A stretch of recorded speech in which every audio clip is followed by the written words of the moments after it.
ఒక ఆత్మ వ్యక్తిత్వాన్ని సంతరించుకొని మనిషి జన్మ తీసుకోవడానికి సాధ్యపడే స్థాయికి చేరుకుంటుందన్నమాట. అయితే ఎన్ని జన్మలలో ఆ సమిష్టి ఆత్మ మనిషి జన్మ తీసుకుంటుందన్నది ఆ జంతువులు ఎటువంటి మనుషుల చేతుల్లో పడ్డాయి అనే దాని మీద ఆధారపడి ఉంటుంది. మనుషుల స్వభావాన్ని బట్టి ఆ జంతువులు త్వరగా మనిషి జన్మ తీసుకుంటానికి అవకాశం ఉంటుంది. ఆ జంతువులను ఎప్పుడైతే మనం ప్రేమగా చూసుకుంటామో అప్పుడు మరు జన్మలో మనకు వాళ్ళు బిడ్డలుగా పుట్టడానికి అవకాశం ఉంటుందన్నమాట. అలా కాకుండా మనం ద్వేషించి వాటి పట్ల మనం కర్కశంగా ప్రవర్తించినట్లయితే ఇంకా జంతు జన్మలే తీసుకుంటాయి తప్ప మనిషి జన్మలోకి రావటానికి భయపడతాయి అన్నమాట. ఇంకా మళ్ళీ మనం మనిషి జన్మ తీసుకున్న ఇంతే హింస పెడతారేమో అని చెప్పేసి మళ్ళీ జంతు జన్మలోకే వెళ్ళిపోతాయి అన్నమాట. ఈ పెంపుడు జంతువుల జంటలలో ఒక జంతువు యజమానిని జంతువులను ప్రేమించేవాడు కాకుంటే వాటి పట్ల అతని ప్రవర్తన సానుభూతి రహితంగానో క్రూరంగానో ఉంటే గత 20 జన్మలలో కొంతవరకు తరచూ పెట్టుకుపోయిన భయం కొంత తిరిగి వస్తుంది. జంతువుల పట్ల ఎప్పుడైనా ప్రేమగా సానుభూతిగా ఉన్నట్లయితే వాటికి ఉన్న భయం తొందరగా తగ్గుతుంది. 20 జన్మల్లో తగ్గిపోతుంది, లేదా కొన్ని వేల జన్మలు ఎత్తవలసి ఉంటుంది. మళ్ళీ ఎన్నో జన్మలు తీసుకుంటే తప్ప ప్రత్యేక అస్తిత్వాన్ని పొందే దశకి రాదు. ఎన్నో జన్మలు తీసుకుంటే తప్ప ఆ భయం అనేది పోదు, అస్తిత్వం పోదు అని చెప్పి చెప్తున్నారు.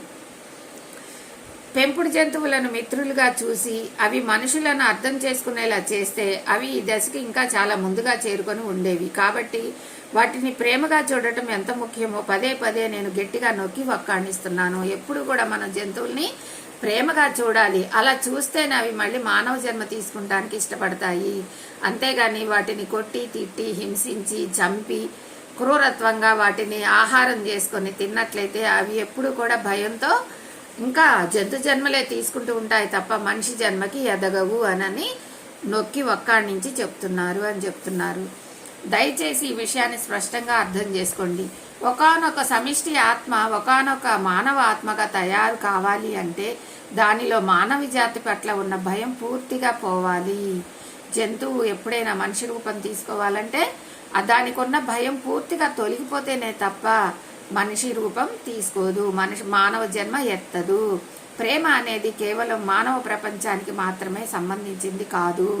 ఒక మానవ ఈ సంబంధానికి సంబంధించిందే ప్రేమ కాదు. జంతువులు కూడా, జంతువు చూడండి, మరి ఆవు చూడండి తన బిడ్డని ఎంతో ప్రేమగా ప్రతి జంతువు కూడా, కోడి పిల్లని మనం చూసుకున్నట్టయితే తనకి గుడ్లు మనం ఇంకా నిర్కసంగా దాని గుడ్లన్నీ తినేసి ఏదో కొద్దిపాటి గుడ్లను మాత్రమే పొదగటానికి తనకు అనుకూలంగా కింద పెట్టి దానిపైన కూర్చోబెడతాం. కానీ ఆ పొదిగిన గుడ్లల్లో అన్ని పొదిగించుకొని వాటిని బిడ్డలుగా తయారు చేసుకొని ఆ రెక్కల కింద పెట్టుకొని ఆ తల్లి ఎంత ప్రేమగా చూసుకుంటుంది వాటిని.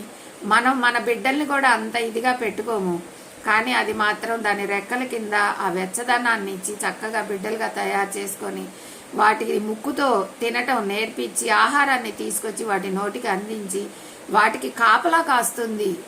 అవి రెక్కలు వచ్చి దాని అంతటా అంత తిరిగేంత వరకు కూడా ఆ కోడి ఆ పిల్లలకి కాపలా కాసి దానికి అన్ని తినటం అన్ని నేర్పించి ఎంతో ప్రేమతత్వంతో ఉంటుంది. అలాంటి ప్రేమగా ఉన్న తల్లి బిడ్డల్ని మనం ఏం చేస్తున్నాము, విడతీసి చంపి మనం ఆహారంగా తీసుకొని రాక్షసుల మాదిరిగా తయారవుతున్నాము.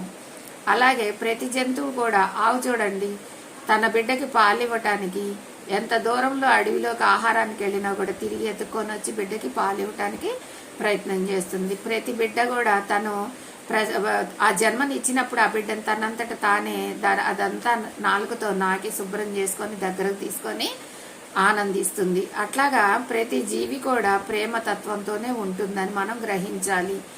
అలాంటి ప్రేమతత్వం ఉన్న వాటిని మనం విడదీయరాదు, తల్లి బిడ్డలను విడదీయరాదు, మనం వాటిని చంపి తినరాదు అని చెప్పేసి తెలుసుకోవాలి. అందుకనే గురువుగారు మనకి అహింసలో ఉండండి, అహింసా తత్వాన్ని నేర్చుకోండి, అప్పుడే మీరు యోగులుగా మారుతారు అని చెప్పి ఎప్పుడు చెప్తూ ఉంటారనమాట. ఉన్నత స్వరూపంలో ఉన్న ప్రేమ ప్రకృతిని అంతా ఆక్రమించుకొని ఉంటుంది. కాబట్టి జంతు పరిణితిలో ఉన్న పాత్ర ఏమిటంటే పరిపూర్ణమైన ప్రేమ భయాన్ని పోగొడుతుంది. ఎప్పుడైతే మనం పరిపూర్ణంగా దానిని ప్రేమను అందిస్తామో, పరిపూర్ణమైన ప్రేమని అవి ఎప్పుడైతే పొందగలుగుతాయో అప్పుడు ఆ భయాన్ని పోగొట్టుకుంటాయి అన్న విషయాన్ని చక్కగా మనం అర్థం చేసుకోవాలి. ఎందుకంటే సహాయం అనేది దానికి అర్థం చేసుకోకపోతే పరిణితి మార్గంలో ఉన్న జంతువులను పురోగతి చెప్పలేనంత కాల పరిధి వరకు వెనక్కి వెళ్ళిపోతుంది. అంటే తిరోగమిస్తుందన్నమాట. అంటే వెనక్కి వెళ్ళిపోతాయి దాని జన్మలన్నీ కూడా. ముందుకు రావాల్సిన జన్మలన్నీ వెనక్కి వెళ్ళిపోయి ఇంకా ఇంకా ఇంకా ఇంకా వెనక్కి వెళ్ళిపోయి వేల వేల వేల వేల కోట్ల జన్మలు తీసుకుంటూ ఉంటాయన్నమాట.